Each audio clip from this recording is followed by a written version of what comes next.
Ruang Belajar Al-Jauzi, menemani pembelajar Indonesia mana saja, kapan saja, di mana saja, kapan saja. Ya, Assalamualaikum warahmatullahi wabarakatuh. Bertemu kembali dengan saya, Mr. Herbo.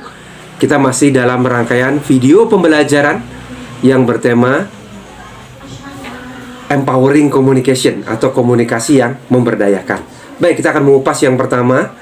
Aktivitasnya adalah training, atau kita sering menyebutnya juga dengan pelatihan, gitu ya. Jadi pelatihan merupakan sebuah aktivitas ya yang tujuan umumnya dalam konteks pemberdayaan adalah untuk membuat orang lain menjadi lebih paham, menjadi lebih sadar tentang suatu isu atau sebuah informasi, ya. Namun pada konteks yang lebih luas, pelatihan adalah upaya untuk membangun kompetensi. Artinya bukan hanya membangun wawasan kognitif, namun juga kesadaran atau sikap afektif dan juga keterampilan atau psikomotoris ya, pada konteks yang lebih luas ya. Maka ketika kita ingin melakukan sebuah training yang bertujuan untuk meningkatkan kompetensi atau kapasitas dari peserta training, tentunya ada sejumlah hal yang perlu kita persiapkan ya, atau kita rencanakan. Yang ini lazim disebut training plan ya.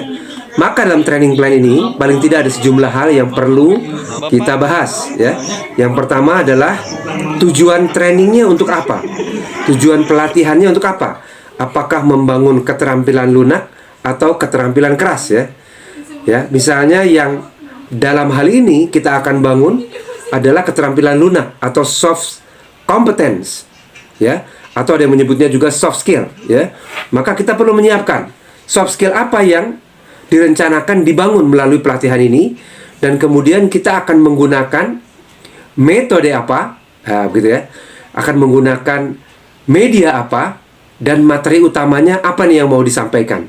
Ingat, ketika dalam training kita sekaligus berperan dalam 4 peran, yaitu sebagai narasumber, sebagai motivator, sebagai dinamisator, dan juga sebagai fasilitator yang memastikan atau memfasilitasi agar seluruh pelaksanaan training itu sesuai dengan rencana ya.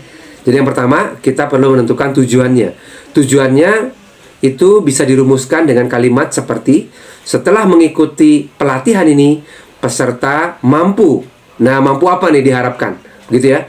Seperti misalnya mampu mendorong dirinya untuk berpikir lebih positif ya. Mampu mendorong dirinya untuk berpikir lebih apresiatif, menghargai apa yang telah dimiliki ya, untuk lebih bersyukur dan lain-lain. Misalnya seperti itu ya. Atau setelah mengikuti pelatihan ini, peserta diharapkan mampu mengelola emosinya sendiri dan lain-lain ya. Setelah itu baru kita kupas rangkaian skenario trainingnya. Skenario trainingnya akan seperti apa ya. Jadi langkah demi langkah yang akan kita lakukan dalam training tersebut itu seperti apa ya. Kenapa perlu ini kita susun dari awal? Agar apa yang kita rencanakan itu bisa berhasil mencapai tujuannya, kan begitu ya. Misalnya kita ingin mendorong dia mampu mengelola emosi positifnya sendiri, maka langkah skenarionya seperti apa gitu ya. Itu yang perlu kita perhatikan ya. Maka ini disusun oleh para trainer sebelum melakukan trainingnya ya.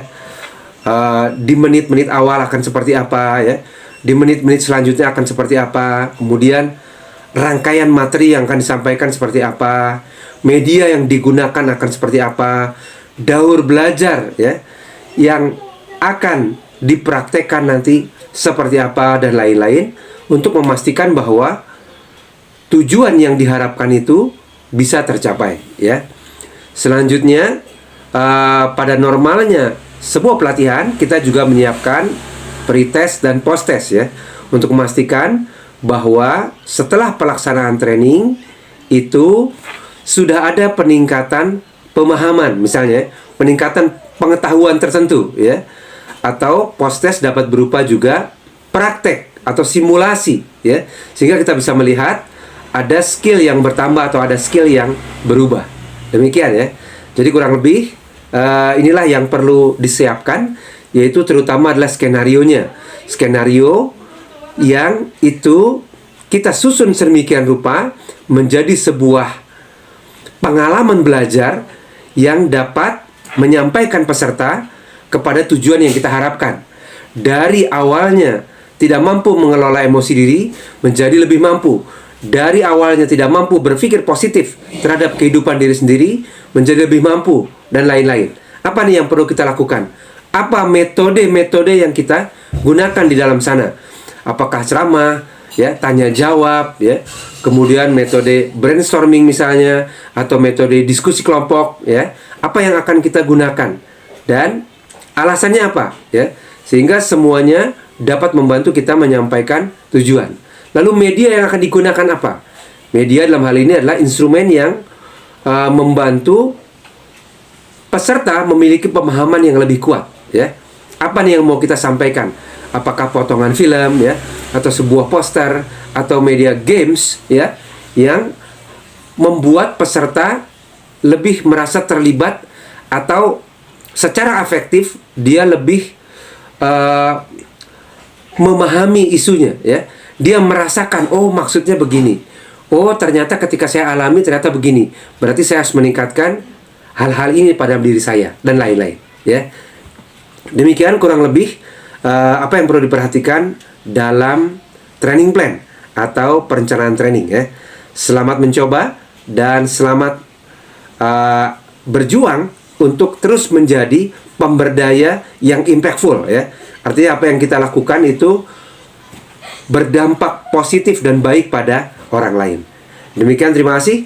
Wassalamualaikum warahmatullahi wabarakatuh. Terima kasih.